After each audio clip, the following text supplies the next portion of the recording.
This is week 23, page 1, number 7. Ozone, O3, decomposes to oxygen, O2. The intermediate product, O, is believed to take part in the mechanism. Propose a two-step mechanism consistent with this intermediate product. Now, the way to do this is to write a balanced reaction equation for the net reaction. In other words, the beginning to the end with no intermediate steps. We know that the problem told us that ozone is decomposed to diatomic oxygen. Now this doesn't balance, but we can easily balance it by multiplying, by crisscrossing these subscripts. So 2 molecules of ozone yields 3 molecules of diatomic oxygen. Each side of the equation has 6 oxygen atoms. Now, in order to show the intermediate product, we're going to show 2 steps. In step 1, we know that the problem told us one of the products is going to be O. That's going to be the intermediate product, the product that doesn't show up in the net equation here. We know we start out with ozone because that's what was given to us. So if an ozone molecule decomposes and one of the products is oxygen atom, what would the other product be? Nothing can disappear. Well, the other product would be whatever's left, and what's left when we take one oxygen out of ozone is a diatomic oxygen. So the first step is 1 molecule of ozone being decomposed into 1 atom of oxygen and 1 diatomic oxygen. Now we have one more step. We see from our net equation that we have yet another ozone molecule that has to be broken down. Now our intermediate product is going to also be part of the reactants of step 2. In step 1, it's a product. In step 2, it becomes a reactant. So if we have ozone plus 1 atom of oxygen, we can easily get to the products that we were looking for in the net reaction. That can add up to 2 molecules of diatomic oxygen. And that works. There are 4 oxygen atoms here, and there are 4 oxygen atoms here. Now we're going to add both of these steps into a total net equation to make sure that it equals out to this, and to show that these 2 intermediary products, one on either side of the arrow, cancel each other out. So we start by putting everything from step 1 and step 2 that's on the reactant side on the left. Then we put everything on the product side on the right. So we have ozone, 1 atom of oxygen, yielding 1 atom of oxygen plus 1, 2, 3 molecules of diatomic oxygen.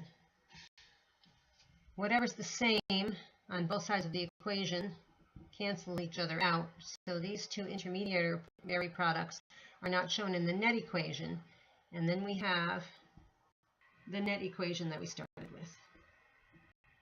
So these are 2 possible logical steps that could be shown to be part of the mechanism for ozone being decomposed into diatomic oxygen. This is week 23, page 1, number 8. It says, propose a mechanism for the separation of hydrogen gas into hydrogen atoms. In the reaction, diatomic hydrogen gas yields 2 separate hydrogen gas atoms. Now, if we look at this equation, we see that hydrogen can't break down into anything other than 2 hydrogen atoms. There's no possibility of any other combination that might make an intermediary product. Therefore, this is not a 2-step but a 1-step mechanism, and this is the mechanism for hydrogen diatomic gas breaking down into individual hydrogen gas atoms. This is week 23, page 2, number 11. The chemical equation and the rate law for the thermal decomposition of dinitrogen pentoxide are shown here. What will be the effect on the reaction rate if the concentration of dinitrogen pentoxide is raised from 1 molar to 3 molar?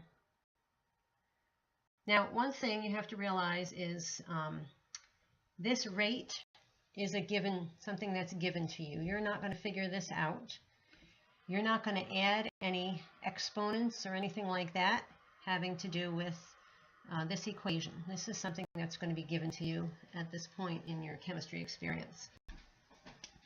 This rate is telling you that the rate of this particular reaction is dependent on the concentration of dinitrogen pentoxide.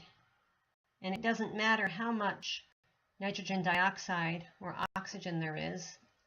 If these two concentrations change, the rate will stay the same. The rate will only change if whatever's in these brackets changes. But you're never going to figure that out in this particular year of chemistry. You're just going to use the rate that's given to you. Now, when it tells you that the concentration of dinitrogen pentoxide increased, you have to figure out what multiplication or division happened in order for that increase to occur. So we know that it went from 1 to 3 molars. Now, what do we do to the number 1 in order to change it into a 3? We multiply by 3. So we know that this rate will increase by a product of 3. So 3 times whatever the original concentration was. So when the problem asks you what will be the effect on the reaction rate, you're going to say the rate will increase by a factor of 3. And a factor is something that you multiply by. So it will be tripled or increased by a factor of 3. This is week 23, page 2, number 12. In the problem above, what will happen to the reaction rate in the thermal decomposition of dinitrogen pentoxide if the concentration of dinitrogen pentoxide is initially 2 molar and is then reduced to 0.25 molar? So in order to go from 2 molar to 0.25 molar, what mathematical operation did we perform on this 2 in order to get to 0.25? And you'll notice that we divided it by 8. 2 divided by 8 equals 0.25. Therefore, the rate is going to be increased by a factor of whatever we multiply the 2 by. And dividing the 2 by 8 is the same as multiplying it by 1/8.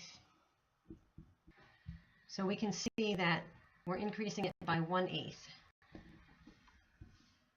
So it's basically telling us that the rate will be affected by multiplying it by 1/8. So we can say the rate will increase by a factor of 1/8 or a factor of 0.125, which is equal to 1/8. In order to find out what decimal is equal to 1/8, you take the 1 and you divide it by 8.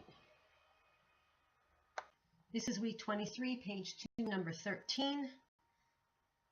The reaction between nitrogen monoxide and oxygen is described by a rate law as shown here. Nitrogen monoxide plus oxygen yields nitrogen dioxide. Notice the rate is K times the concentration of nitrogen monoxide squared times the concentration of oxygen. By how much would the rate increase if the concentration of both reactants is multiplied by 2? So we know that this rate tells us that nitrogen monoxide concentration changes the rate. Oxygen concentration changes the rate, but nitrogen dioxide concentration doesn't change the rate, and we know that because it's not part of this equation. We did not make this equation up. This was given to us by scientists who studied it. Now the problem tells us that both the concentration of nitrogen monoxide and the concentration of oxygen are multiplied by 2. So we can basically show it this way. So the rate is going to be the concentration of each one is multiplied by 2. But we know we have this squared factor in there.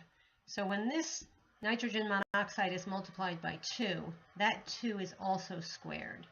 So that gives us 4 here. And then it's multiplied by 2 here. So 4 times 2 is 8. So we can take the numbers that we put in here showing that these concentrations were doubled. And we can use the multiplicative properties that are shown here to tell how much this particular rate will increase. And it will increase by a factor of 8. We don't have to worry about these concentrations because those things will stay as constants. So we can say that the rate will increase by a factor of 8.